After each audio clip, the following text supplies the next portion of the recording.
Olá! Na nossa aula passada vimos a diferença entre filosofia e ciência política. Vimos também os filósofos, os pensadores, a definição de ciência política. Hoje começamos a estudar as instituições políticas. Vamos estudar em capítulos. E o tema de hoje é o Estado.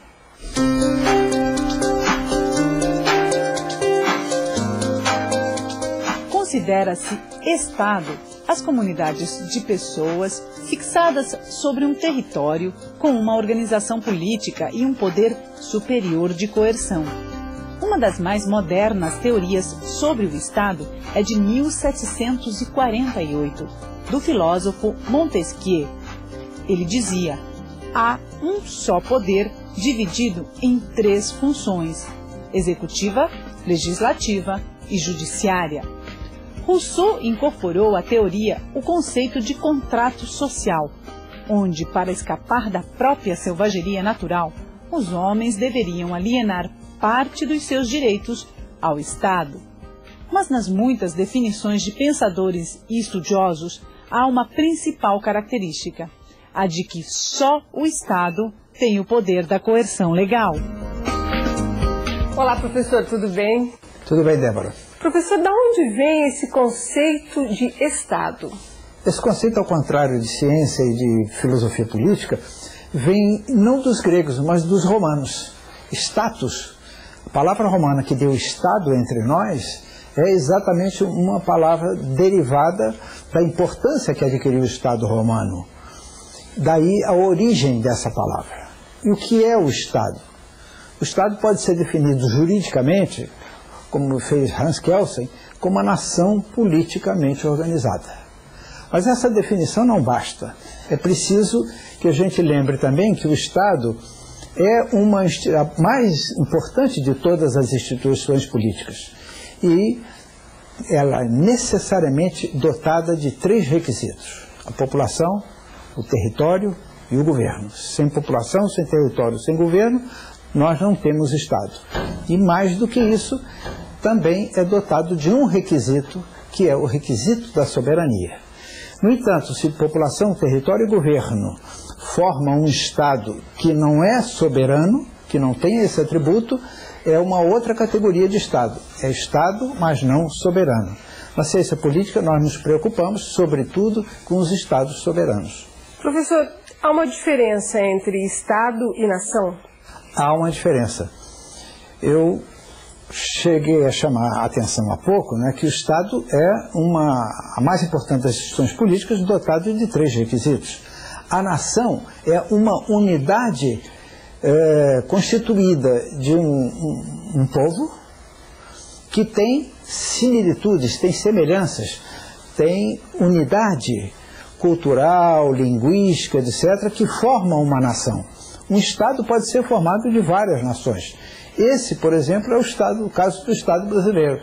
Nós temos aqui uma quantidade imensa de índios que falam outra língua, que têm a sua própria cultura e que vivem dentro do Estado brasileiro. Eles constituem uma nação.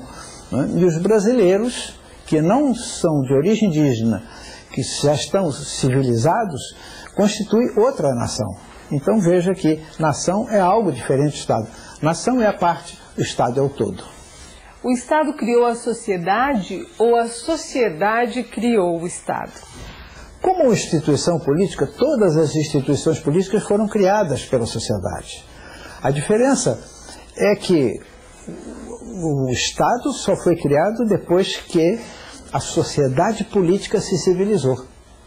Enquanto a sociedade política não foi civilizada, no estágio, portanto, pré-civilizatório, não houve Estado. O Estado é resultado da civilização, do processo que transformou a sociedade numa sociedade civilizada.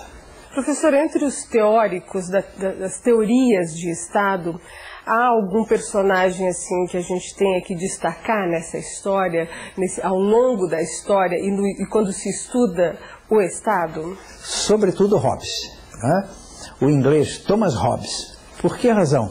Porque o livro, o Leviatã, que é da autoria dele, é na realidade uma teoria do Estado. Qual é a teoria de Hobbes? O que ele defende?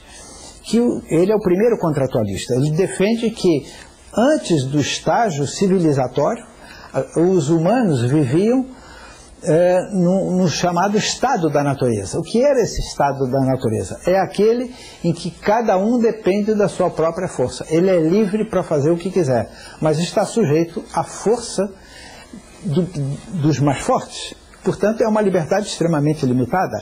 O Estado surgiu exatamente para evitar isso, para garantir a liberdade de todos. Por isso é que Hobbes dizia que o estado da natureza é a luta do homem contra o homem. E ele criou uma figura para explicar isso. O homem, lobo do próprio homem. O Estado, portanto, é a sociedade que renuncia a uma parte da sua liberdade para que possam viver todos com igual liberdade e não dependendo da força do seu semelhante. Essa teoria, pode-se dizer que é a teoria do Estado moderno? É a teoria do Estado moderno. Hobbes vive exatamente no momento de transição da Inglaterra. Já é um Estado formado, mas ainda não é um Estado democrático, com todos os seus poderes funcionando.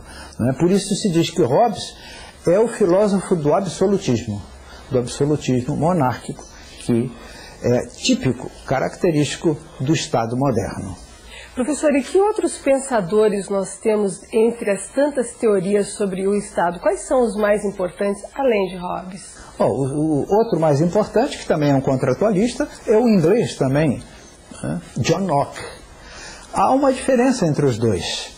Assim como o Hobbes é o teórico do absolutismo, da monarquia absoluta, que forma o Estado moderno, ele preocupa-se apenas